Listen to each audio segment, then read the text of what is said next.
the oil cartel that powers the global economy just lost one of its biggest players, and it changes absolutely everything. Yeah, it really is a massive, massive shift. Right. So welcome to today's deep dive. We are thrilled to have you with us. Our mission today is to unpack this giant stack of breaking news reports, financial models, and geopolitical dispatches we have sitting right in front of us. Because we really need to understand exactly why the United Arab Emirates is abandoning OPEC. I mean, after 60 years. Exactly. And, what this massive fracture actually means for the price of gas, global security, and your wallet. Right. So let's just jump right into it. I'm going to give you the 90-second rundown of the facts right now. Effective May-Ren 2026, the UAE is officially exiting OPEC and the broader OPEC Plus alliance. Which is, well, it's historic. This is a relationship that started all the way back in 1967. Yeah, and they're doing this at a moment when global oil prices are hovering at a really painful, $111 to $112 a barrel. It's incredibly high. Right. And the UAE is the third largest producer in the entire cartel. They have the machinery in place to pump out 4.85 million barrels of oil every single day. Yeah, which is a staggering amount of oil. It is. So normal logic dictates that when prices are over $100 a barrel, you stay in the club and you just collect the cash. Right, you'd think so. But instead of playing by OPEC's rules, the UAE is packing up and walking away, which is just sending absolute shockwaves through the global market. It really is. And, the immediate assumption when reading the financial headlines is that this is just a fight about money or oil production quotas. Sure, that makes sense on paper. Right. But looking at the timeline of events over the last few months, this actually starts with rockets and drones. Yeah, let's look at February 2026, because the U.S.-Israeli war with Iran kicks off, Right. and the UAE just gets caught directly in the crossfire. Completely. And the scale of the bombardment the UAE faced is, it's honestly difficult to comprehend. We're not talking about like a handful of stray rockets here. Right. Iran actively targeted the UAE with 537 ballistic missiles. Just pause and think about the sheer volume of that. Yeah, and they launched over 2,000 drones, 2,256 to be exact, along with 26 cruise missiles. Over 2,000 drones raining down. That is just, it's terrifying. It is. And the human toll was very real. 13 people were killed, over 200 were wounded, and you've got critical infrastructure in Dubai sustaining heavy damage. Which is huge because, this is a country that built its entire global brand on being this untouchable safe haven for finance and tourism. Exactly. And suddenly, major landmarks are literally on fire. Yeah. And while those fires were burning, the UAE leadership is looking across the region at their Arab OPEC partners. They naturally expected serious military and political backing. I mean, what did they actually get? Essentially silence. Their supposed allies just sat on their hands. Wow. It's basically it's like paying dues to a neighborhood watch program for 6 decades, right? Right. You go to the meetings, you follow the rules, you invest in the community. But the night your house is actively being attacked, you look outside and the rest of the neighborhood is just watching through the blinds, doing absolutely nothing. That is exactly what it felt like for them. And then, to make it even worse, you realize some of those neighbors are actually friends with the attackers. Oh, right. Because Russia is a massive player in the extended OPEC Plus alliance. Exactly. During this exact same conflict, Moscow allied very closely with Tehran. Oh, wow. So the UAE is expected to sit at a table and coordinate their primary source of national wealth with countries that are either ignoring their destruction or, actively partnering with the people bombing them. Why would anybody keep paying those dues? You cut them off. Yeah. The UAE realized this multilateral alliance wasn't serving their basic survival interests anymore. Right. The silence from the region was absolutely the catalyst. But, and this is important, passive inaction alone rarely shatters an economic powerhouse. We really have to look at the active military conflict happening simultaneously with Saudi Arabia. Okay, yes. You're talking about the Mukalla strike in Yemen. Exactly.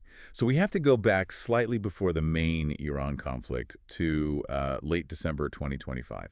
The Saudi Arabian Air Force bombed forces belonging to the Southern Transitional Council in Yemen. And just to clarify for everyone listening, those are proxy forces that are directly partnered with the UAE, right? Yes. Saudi forces essentially bombed their own allies' ground partners. It was so severe, it forced Emirati troops to physically withdraw from the area. Man, That crosses a major historical red line. A huge one. We had never seen Saudi forces take direct military action against assets linked to a fellow Gulf Cooperation Council member like that. But wait, I'm having a hard time buying this as the sole reason. Okay, why? Well, these are two countries that share a massive border. They have billions in shared investments. You don't just blow up a 60-year global oil alliance over one proxy skirmish in Yemen, right? Like, what is the underlying motive driving them apart? That's a great question. Because the proxy skirmish is really just a symptom of a much larger disease. It exposes this massive clash of economic visions. Okay, let's break that down. So Saudi Arabia has basically backed itself into a corner where it desperately needs global oil prices to stay incredibly high, specifically over $90 a barrel. How does that math work? Like, why $90 specifically? It all comes down to Saudi Arabia's Vision 2030. They are trying to entirely redesign their economy. They're building NEOM, which is this massive, futuristic, high-tech city from scratch out in the desert. Right, like a literal sci-fi city. Exactly. And they're pouring hundreds of billions into global sports leagues, tourism hubs, infrastructure.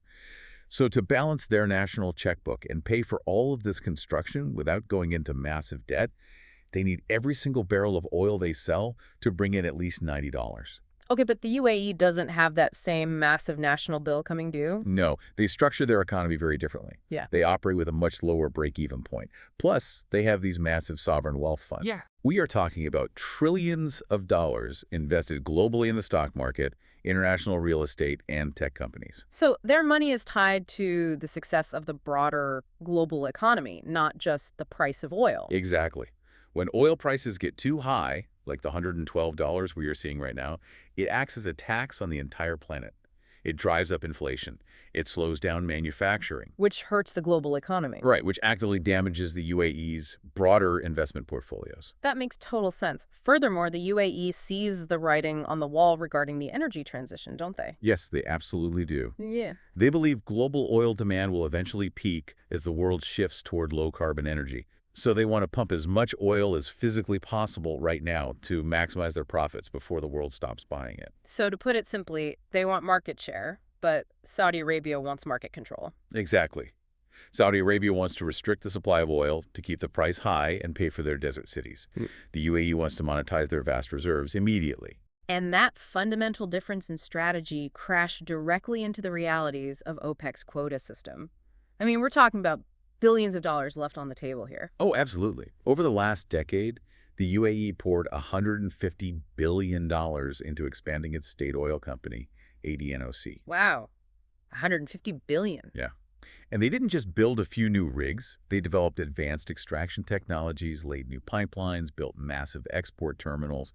They engineered this machine capable of pulling 4.85 million barrels out of the ground every single day. And they were aiming for 5 million by 2027, right? Right. Well, you don't spend $150 billion on infrastructure just to let it sit there collecting dust. No, you don't. But under cartel rules, the UAE was forced to keep that $150 billion machine running at only 70% capacity. Oh, man. Because OPEC looks at global demand and assigns each member a strict limit on what they're allowed to pump, all to prevent the market from being flooded. So the UAE had to leave roughly 30% of their potential output sitting in the ground. Which means they are deliberately holding back supply just to prop up the price so Saudi Arabia can build NEOM. How much was this loyalty actually costing them? Financial analyses put the loss at roughly $50 billion every single year. Wait, $50 billion a year? Every single year. The UAE was essentially handing over $50 billion in lost revenue annually to subsidize Saudi Arabia's high-price strategy. It's amazing they didn't leave earlier, honestly. But looking at the date they finally chose to pull the ripcord, May 1, the timing is actually fascinating. It's deeply tied to the war disruptions we discussed earlier. It is. Because of the ongoing conflict, Iran established a blockade in the Strait of Hormuz. Right, that narrow waterway that connects the Persian Gulf to the open ocean. Exactly. And right now, that blockade means roughly 2 million barrels of UAE oil are physically trapped. They cannot get the ships out. So if they left OPEC on a normal Tuesday and instantly dumped 2 million extra barrels a day onto the open market, the price of oil would crash overnight. It would trigger a global panic. Yeah. But by announcing their exit while the strait is blocked, the UAE engineers a clean break. The market doesn't crash because the oil cannot reach the buyers anyway. Wow. So they're quietly walking out the back door while the entire world is focused on the blockade. Precisely. And they're just sitting there waiting to open their own bypass route. I mean, they have the Fujairah pipeline, which goes entirely around the Strait of Hormuz. Exactly. They could just flip that switch when the geopolitical dust settles. That is brilliant. But executing an exit strategy that massive requires a safety net. The UAE couldn't make this move completely isolated. No, they couldn't. Which brings us to the United States. The sources reveal a massive behind-the-scenes role played by Washington. Yeah, the geopolitical alignment shifted very quickly here. It did. The Trump administration has historically viewed OPEC as an adversary that artificially inflates prices. Their domestic energy policy is fundamentally opposed to cartel regulations. They want free markets and cheap energy. Right. The U.S. clearly sees an opportunity to break OPEC. But how do you actually convince a massive Gulf state to take that jump? Well, the catalyst was a severe dollar liquidity crisis hitting the UAE. Because of the war and the trade disruptions in the region, the UAE was physically running out of U.S. dollars to conduct international business. Oh, wow. Yeah, the situation grew so dire that UAE officials floated the idea of selling their oil in Chinese yuan instead of dollars. Oh, that's huge, because if a major Gulf producer stops trading oil in U.S. dollars, that is a direct threat to the dollar's dominance as the global reserve currency. The U.S. cannot let that happen. Exactly. So U.S. Treasury Secretary Scott Bessent intervened immediately. He authorized emergency dollar swap lines for the UAE. Okay, stop right there. For those of us who don't work at the Federal Reserve, what exactly is a dollar swap line and how does it fix the problem? Sure. Think of it as an emergency currency exchange between central banks. The U.S. Federal Reserve agrees to take the UAE's local currency and hand them billions of U.S. dollars in return at a locked-in exchange rate, with a promise to swap it back later. It instantly floods the UAE banking system with the U.S. dollars they desperately need to pay their international bills. So it solves their cash crisis without them having to sell off massive assets or resort to using Chinese currency. Right. It's a massive financial lifeline. And just 4 days after the U.S. extended that lifeline, the UAE announced they were out of OPEC. 4 days. Wow. Yeah, it is highly transactional diplomacy. The U.S. protects the dominance of the dollar, and the UAE hands the U.S. a fractured, weakened OPEC cartel. The U.S. gets what it wants. A massive producer willing to pump maximum volume outside of cartel control. Okay, so let's bring this home for the listener. What does this geopolitical chess game actually mean for someone pulling up to a gas station next month? Well, in the medium term, analysts expect a significant drop in prices. Once the geopolitical tensions stabilize and the Strait of Hormuz reopens, the UAE is going to unleash that massive 4.85 million barrel a day capacity. Right. That flood of extra supply is projected to drive global prices down into the $80 to $95 range. I mean, cheaper gas at the pump is always welcome, but there's a catch, isn't there? A major one. The market is going to become incredibly volatile. Why is that? For decades, OPEC managed global prices by relying on members with what they call spare capacity. Ah. If a refinery exploded in Texas or a pipeline went offline in Africa, global supply would drop unexpectedly. Right. OPEC would call up the UAE or Saudi Arabia and tell them to quickly pump an extra 1 million barrels that day to stabilize the price. Oh, I see. So it's basically like taking the suspension out of a car. The road hasn't changed. The potholes are still there. But now, every single bump in supply is going to be felt immediately by the consumer at the pump. That's a great analogy. The mechanism that smoothed out those bumps is gone. Yep. OPEC just lost one of its biggest shock absorbers. Because the UAE is now operating completely independently. Exactly, fighting for its own market share. Yeah. OPEC's ability to artificially calm the market during a crisis is severely crippled. We might see $80 oil one month and a sudden spike to $120 the next. Oh. The baseline price will likely be lower. But the ride for consumers and businesses trying to plan their expenses, it'll be much bumpier. The sheer scale of what we are witnessing is incredible. You have an Iranian missile barrage on Dubai, a Saudi Arabian bombing run on their own allies in Yemen, a $150 billion oil machine bleeding $50 billion a year because of cartel rules, No. and finally, an emergency dollar intervention from the United States Treasury. All of these forces collided to make the UAE shatter a 60-year-old economic alliance. It is a permanent realignment. The global energy market of the last half-century just no longer exists. And it leaves a massive question hanging over the global economy.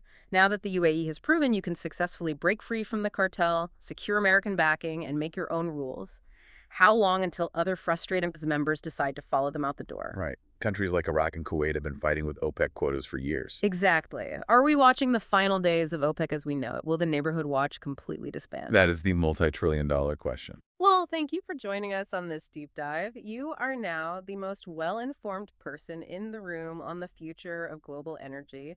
Think about that Broken Neighborhood Watch program next time you fill up your tank. We will catch you next time.